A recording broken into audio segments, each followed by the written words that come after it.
In the last episode, we explored why Excel can actually be more powerful than traditional project management tools, and I showed you how to set up a high-level tracker. Today, we're taking things a step further. We'll break down standard tasks that every project needs, and then I'll show you how to make task statistics so you can stay on top of progress like a pro. When managing any project, there are a few standard tasks that almost always show up. Think of them as the backbone of your project. For example, planning tasks, defining scope, timelines, and resources. Execution tasks, actual work items like development, design, or testing. Monitoring tasks, check-ins, reviews, and updates. Closing tasks, final delivery, documentation, and feedback collection. By listing these out in Excel, you create a repeatable template.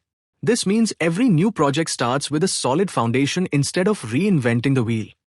We will now build a tracker for managing project tasks that are similar and higher in number. 10, 20, 30 tasks of a similar kind, for instance. Their examples can be found in almost any type of project. The montage of interior doors by the carpenters in a construction project. The documentation of process flow charts by a business analyst in a Lean Six Sigma project. The creation of user accounts by an IT support team in a software implementation project, and so on. Let's start by opening the Excel. We will again respect the best practice of marking whole sheet in white and adapting the first row and column. Then we need to create tracker column by column.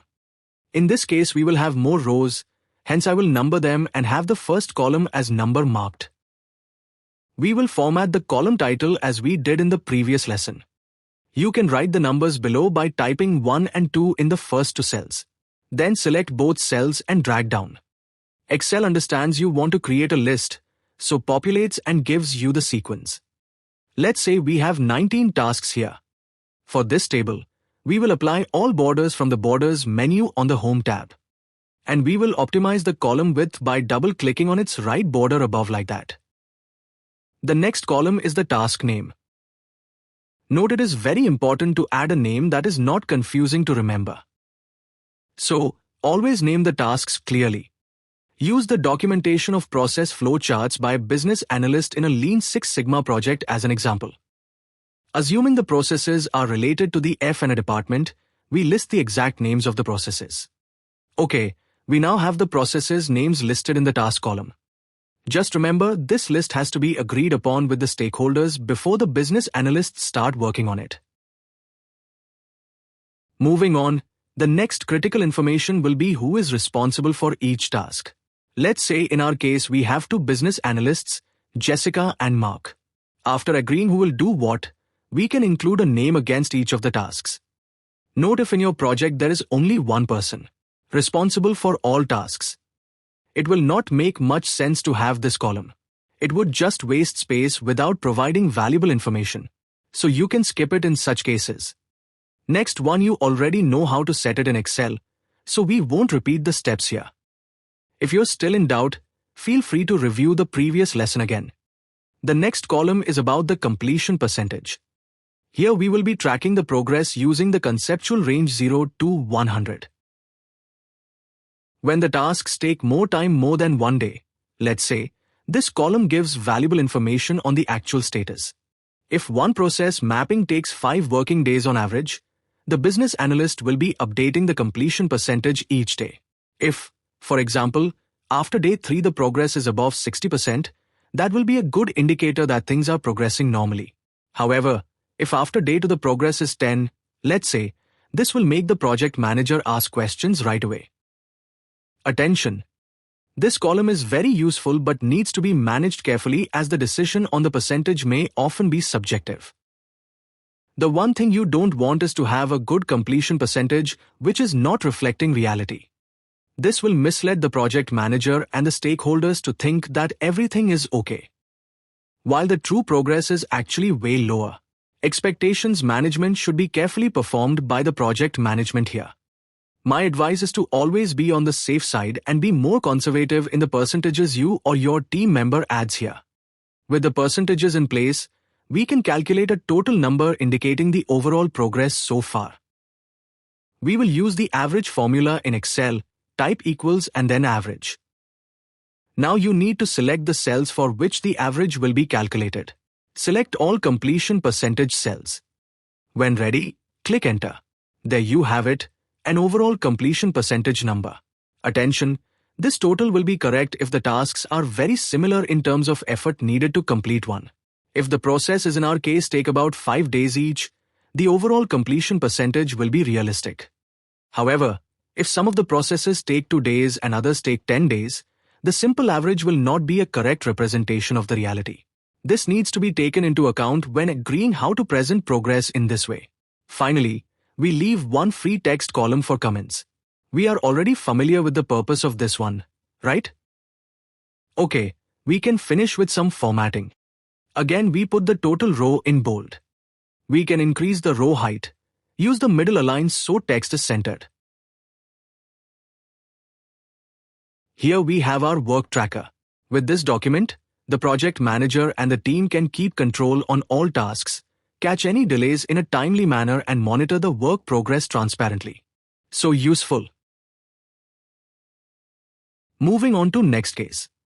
The third type we will review is about cases when the project manager has to monitor the progress of a task across a few sequential steps.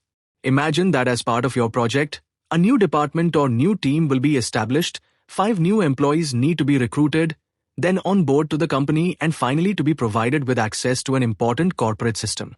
Hence there will be 3 steps. Recruit, onboard and provide system access. The whole activity is lengthy as it can take 2-3 months and you want to be tracking the progress diligently.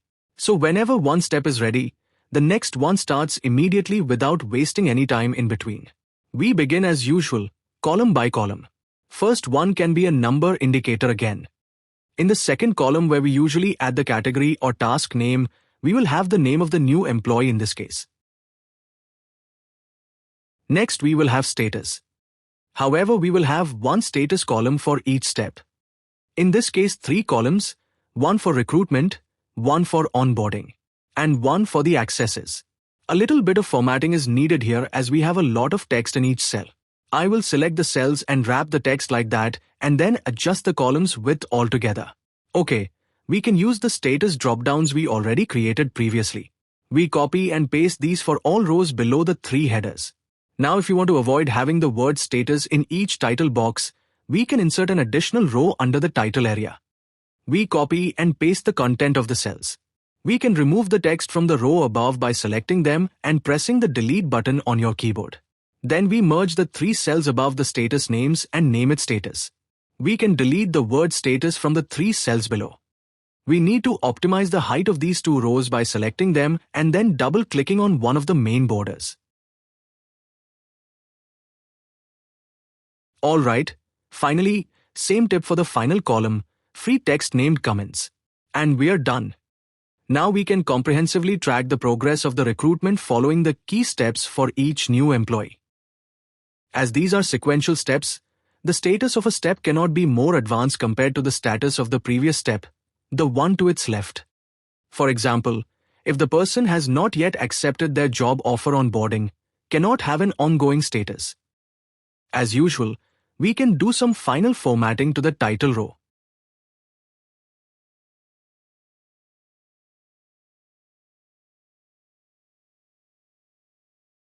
These trackers are one of the secret weapons of the project manager to monitor and control the important project tasks, which often remain hidden behind an activity from the project plan. And if that activity is on the critical path, you already know the impact on the project schedule will be even worse. But thanks to the work trackers, a project manager can observe the progress on a daily basis. Now that you know how to create different trackers, you can use that to customize one for your specific project needs. Whatever project comes now, you will be able to craft your own tool for monitoring the progress of any task. So that's how you can use Excel to manage standard tasks and review task stats effectively. In the next episode, we'll dive into action logs and also cover the issues and dependency logs. Don't forget to like this video if you found it helpful. Subscribe for more productivity hacks. Also, if you like to support, scan the QR code. Drop a comment below sharing how you track tasks in your projects. See you in next video.